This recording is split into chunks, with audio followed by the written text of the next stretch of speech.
So the state has sought to press pause on the 25 million rand Nulane Investmentscriminal trial today, while the presiding officer has insisted it seek to hear from a witness in Nigeria online instead of having him to travel to South Africa. Well, today the state heard of an almost 18 million rand payment from Atul Gupta to Pragat. That's a company allegedly linked to suspected money laundering. Well, a financial investigator testified on the deposit in the High Court this afternoon, but in cross-examination, errors in his analysis and submissions, the deposit was innocuous, arose. Erin Bates, our reporter on the story, joins us live tonight from Bloemfontein. Good to see you, Erin. Ntokozo Zama testified this afternoon, as I was saying. In what capacity?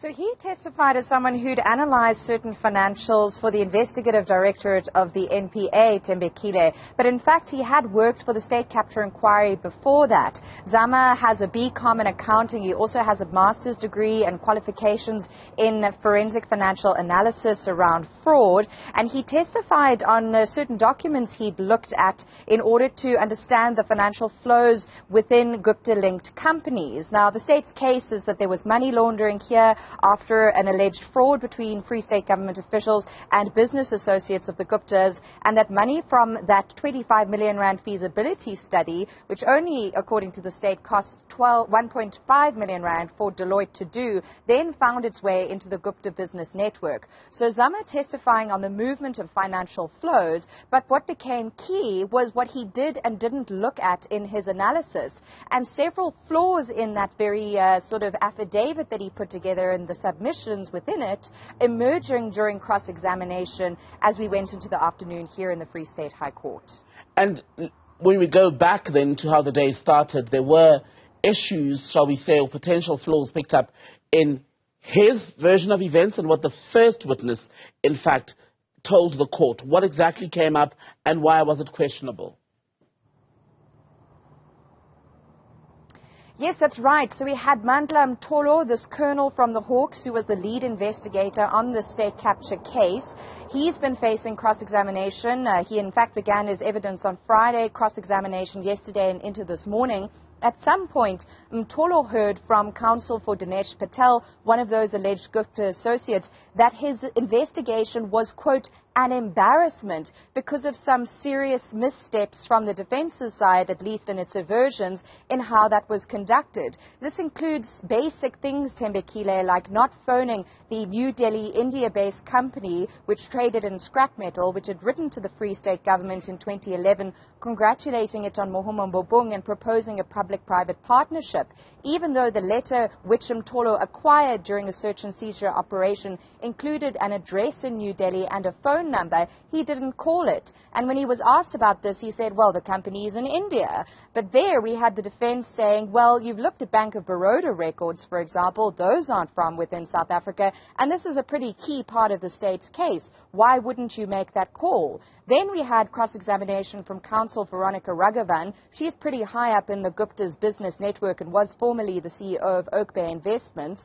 She wasn't asked for a version. Neither was Iqbal Sharma, who's here as a representative for Nulane Investments. And so it seems some pretty basic things that the Hawks should have done simply to get a version of the accused, which then perhaps the evidence might confirm or contradict, just wasn't followed through upon. That was Mtolo, and then, as we've already discussed, we had Zama come afterward, seemingly quite strong in the beginning in terms of beefing up the state's case around the money laundering and the alleged involvement of Gupta family members, including Atul Gupta.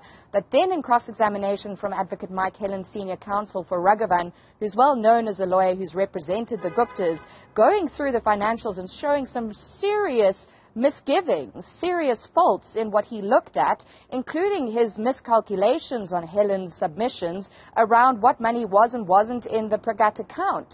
And Helen saying that there were legitimate loan agreements that are borne out in terms of ledgers, in terms of banking statements and so on, which Zama simply did not look at. Zama's response there, Tembekile, was that he'd looked at what was given to him, and there was the opportunity for Helens to say, well, you've been fed information by the Asset Forfeiture Unit and the ID of the NPA to get to a certain destination, which he says the facts and the conduct of his clients simply doesn't bear out. And towards the end of the day, there was a bit of back and forth around whether or not proceedings needed to be postponed. Will they be?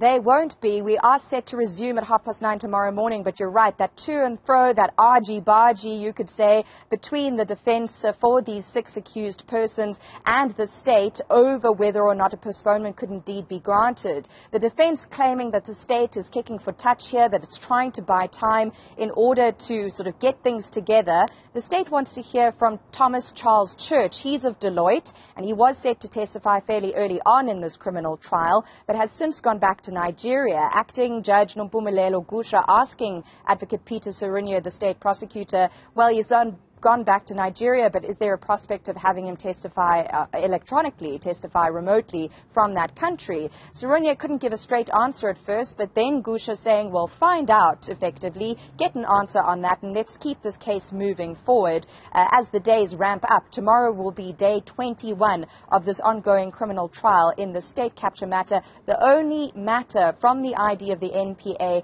to currently be in criminal trial stage and proceedings. But it's been a rocky start to the week, Tembekile, and Lord knows what will lie ahead as we head into court tomorrow morning. Well, for now, I love argy-bargy, Erin Bates. Let's leave it there for tonight. Live for us in Bloemfontein.